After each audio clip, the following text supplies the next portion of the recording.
Merci, Monsieur le Président. Madame la Ministre, il est manifeste que vous ne comprenez pas ce qu'implique l'urgence écologique dans laquelle nous nous trouvons. Le texte de loi qui se trouve de nouveau devant nous est inconséquent et impropre à répondre aux enjeux liés au climat et à la perte massive de biodiversité, enjeux aussi immenses que pressants. Voilà pourquoi je défends à cette tribune son rejet pur et simple, afin que nous puissions reprendre le travail sur des bases plus sérieuses. J'espère au moins que lorsque vous présentez une loi pareille, vous ne vous dites pas que cela suffit ou qu'elle est à la hauteur.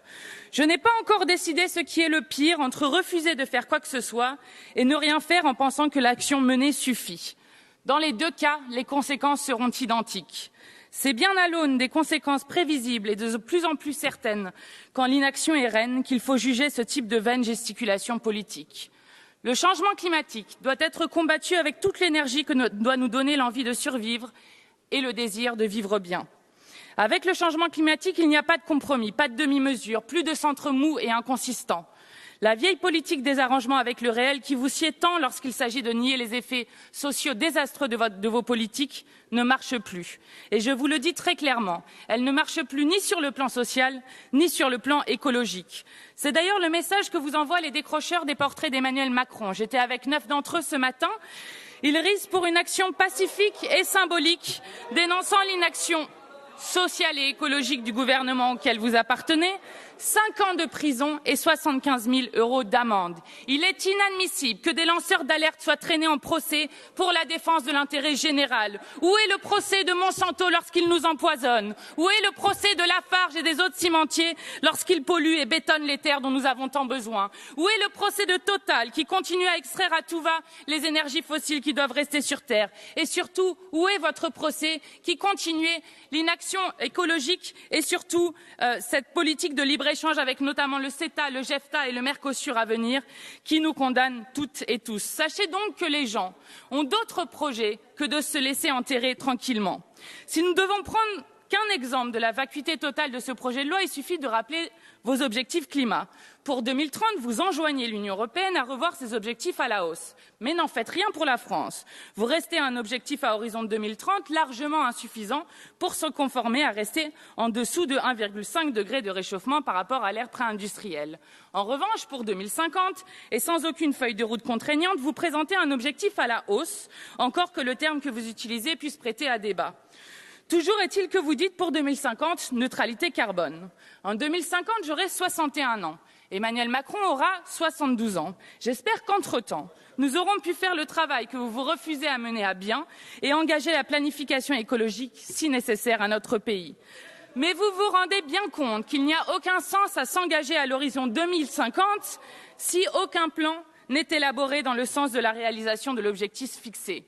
Entendez-moi bien encore une fois, comment expliquez-vous donc ce hiatus formidable entre la stagnation de réduction des émissions de gaz à effet de serre à l'horizon 2030 et l'objectif accru à l'horizon 2050? Comment réduire plus nos émissions pour 2050 si nous ne commençons pas par réduire plus dès 2030? Expliquez-nous, j'insiste, quelle machine à voyager dans le temps, quelle inversion chronologique du calendrier, quelle fantastique invention disruptive, comme vous l'aimez le dire, allez-vous donc proposer pour faire tenir cette contradiction? Sans doute, plus prosaïquement, vous gérez la boutique et espérez avoir disparu du paysage une fois l'orage du changement climatique venu. Ceci dit, vous ne gérez que votre boutique, votre petit intérêt partisan. Car dans cette loi, il n'est nullement question de la nécessaire transition vers le 100% énergie renouvelable et la fin du nucléaire en France. Non, le risque nucléaire n'a pas l'air de vous inquiéter plus que cela. Son entretien non plus, d'ailleurs, car rien ne prouve qu'EDF soit aujourd'hui en mesure d'assurer l'entretien de centrales vieillissantes que vous vous refusez à fermer. Peut-être vous laissez-vous séduire par les sirènes de l'habituelle solution techniciste, réflexion automatique et rarement pertinent s'il en est. Puisque le changement climatique s'abat sur nous, gardons le nucléaire, chantent ces voix déraisonnables. Cet été, durant lequel les ressources en eau ont été particulièrement en tension et le niveau de nos fleuves anormalement bas. 4 réacteurs ont dû être mis à l'arrêt. 40 de nos 58 réacteurs dépendent pour leur approvisionnement en eau des fleuves. Plus leur niveau est bas, plus le stress hydrique sur toutes les activités est important. Dans ce contexte, le fait qu'EDF consomme 22% de la consommation annuelle nette en eau du pays devrait nous interroger sur l'inertie dont vous faites preuve en la matière. Le changement climatique met donc en péril la production d'électricité d'origine nucléaire. Le problème posé par la baisse du niveau des fleuves ne se pose pas qu'en amont. En effet, en aval du processus de production, les eaux sont rejetées dans les fleuves. En cas de faible niveau, elles peuvent augmenter la température de ceux-ci et endommager la faune et la flore. En d'autres termes, le nucléaire perd sur le tableau du changement climatique et nous fait perdre sur le tableau de la biodiversité. Face à cela, vous maintenez votre cap d'éloignement sans fin de la réduction de part du nucléaire, alors que la réduction de moitié du nucléaire dans la production d'électricité est tout à fait possible selon plusieurs scénarios de RTE, pour ne citer qu'eux. Et ce, tout en baissant nos émissions de gaz à effet de serre. Comment penser, dans ces conditions, que vous faites preuve du sens de l'État et que vous envisagez à moyen terme les intérêts de la patrie républicaine des Français au lieu de réaliser des compromis médiocres guidés par des intérêts privés? La preuve renouvelée que vous ne faites pas cas de la majorité sociale se trouve dans votre approche sur le nucléaire. Encore une fois, alors que la commission d'enquête parlementaire sur la sûreté et la sécurité nucléaire vous y avez enjoint, vous ne faites absolument rien pour les travailleurs sous-traitants du nucléaire, toujours davantage précarisés, qui doivent travailler dans des conditions de santé et de protection toujours plus dangereuses. Ils effectuent 80% des activités nucléaires. Voilà pourquoi je vous parle de majorité sociale. Mais vous n'avez toujours pour celle-ci que du mépris et ne faites donc rien pour les travailleurs sous-traitants du nucléaire. Quelle que soit votre option politique, vous devez pourtant le savoir, ni la continuation du parc, ni la transition vers le 100% renouvelable ne sont concevables sans eux. Non content de ne gérer que votre boutique, vous considérez que l'État en est une également et ne faites pas une différence bien claire entre vos biens et les biens communs.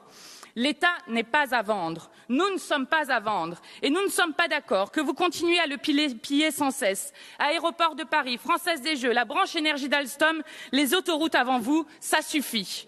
Nous savons tous, et la presse s'en est fait l'écho ces derniers mois, quel est le nouveau projet que vous avez à l'esprit qui tient en un principe très simple, privatisation des filières renouvelables et nationalisation de la filière nucléaire. En d'autres termes, privatisation des profits et nationalisation des pertes.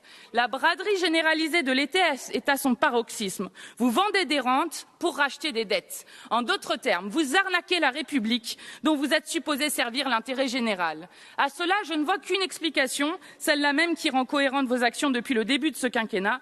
Vous n'êtes pas le parti des marcheurs ou je ne sais quoi, vous êtes le parti de l'argent, le parti des pilleurs de biens communs. Les puissances de l'argent ne s'embarrassent pas de considérations environnementales, ce n'est pas chose nouvelle. C'est dans ce cadre que s'inscrit le démantèlement général du service public de l'énergie. La bataille pour la nationalisation de l'énergie n'est pourtant pas venue de nulle part. Les géants de l'électricité, avant 1945, usaient et abusaient de leur pouvoir, en maintenant des tarifs très élevés pour la population. En cas de tension écologique majeure sur le marché de l'énergie, vous savez comme moi ce que la privatisation du secteur de l'énergie veut dire. Seuls les plus riches et à certains endroits auront le droit à l'énergie. S'il s'agit d'un service public régulé et organisé en fonction des demandes de nos concitoyens et concitoyennes, alors la solidarité est possible. Et les temps critiques sont ceux où l'on se serre les coudes.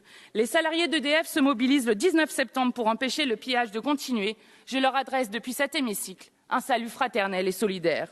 Dans ce secteur de l'énergie comme dans les autres, c'est la même lutte qui se joue entre les tenants de l'individualisme libéral, le rêve d'une société d'atomes détachés les uns des autres et la conscience de notre nature sociale et solidaire, tout individu que nous sommes. Le démantèlement progressif, déjà largement entamé du service public de l'énergie, va accroître les inégalités entre riches et pauvres, entre centre et périphérie. Vous construisez uniquement un monde pour les riches des centres, mais vous vous rappellerez assez tôt de l'existence des pauvres des périphéries. Nous vous rappellerons aux conditions nécessaires pour une existence digne. Un mot sur les moyens qu'il s'agit de mettre en place si jamais vous acceptiez de rejeter ce texte. Il est temps d'organiser la planification écologique dont le pays a besoin. Si vous voulez le 100% énergie renouvelable à l'horizon 2050, si vous souhaitez réduire les émissions liées au transport de marchandises entre nations, si vous voulez changer nos modes de consommation, alors il faut changer nos modes de production.